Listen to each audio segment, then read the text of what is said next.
Hello മച്ചന്മാരെ, welcome back to my YouTube channel tripping Machan. എന്താണ് മച്ചന്മാരെ വിശേഷം? എല്ലാവർക്കും സുഖമല്ലേ?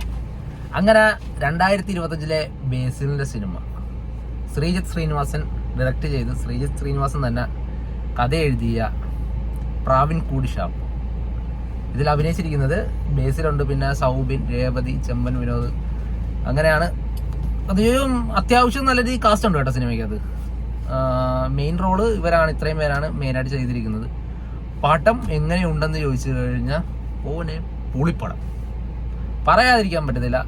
കിടുപ്പടമാണ് കേട്ടാ. വെറൈറ്റി ഒരു സാധനമാണ് ഇത് ഞാൻ ഒരുപാട് സ്പോയിലർ ആക്കത്തില്ല.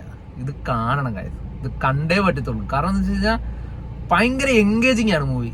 നമ്മൾ വിചാരിക്കുന്ന പോലൊന്നും അല്ല, ചില സീൻസ് ഒക്കെ ഉണ്ട് പക്ക കേട്ടാ. ഇപ്പം ഇതെന്ന് പറയുന്ന ഒരു ഇത് കോമഡി ഇൻവെസ്റ്റിഗേഷൻ എന്ന് പറയണ അത് ഒരു പ്രത്യേക തരം ഒരു സംഭവം ഈ സിനിമ എന്ന് പറയുന്നത് തന്നെ. ഇതിനകത്ത് ബേസിലിന്റെ അഭിനയം അത് എല്ലാ സിനിമയിലും ബേസിൽ ഞെട്ടിച്ചോണ്ടിരിക്കുമെന്ന് പറയത്തില്ലേ, അത് തന്നെ ഈ സിനിമയിലും പറയാനുള്ളത്. കാരണം പുള്ളിക്കാരനെ വേറെ ലെവലാ കേട്ടാ. തഗ്ഗടിക്കുന്ന സാധനങ്ങളുണ്ട്, പക്ക സാധനമാണ്. എന്ന് വെച്ചാൽ സീരിയസ് ആയിട്ട് ചെയ്യുന്ന ഓരോ കാര്യങ്ങളും പുള്ളി ചെയ്യുമ്പം പക്ക ഒരു തമാശ രീതിയിലാണ് വരുന്നത്. കാരണം അത് ഈ ഒരു സിനിമയിൽ ആ ഒരു രീതിയിൽ തന്നെ ഉണ്ട്.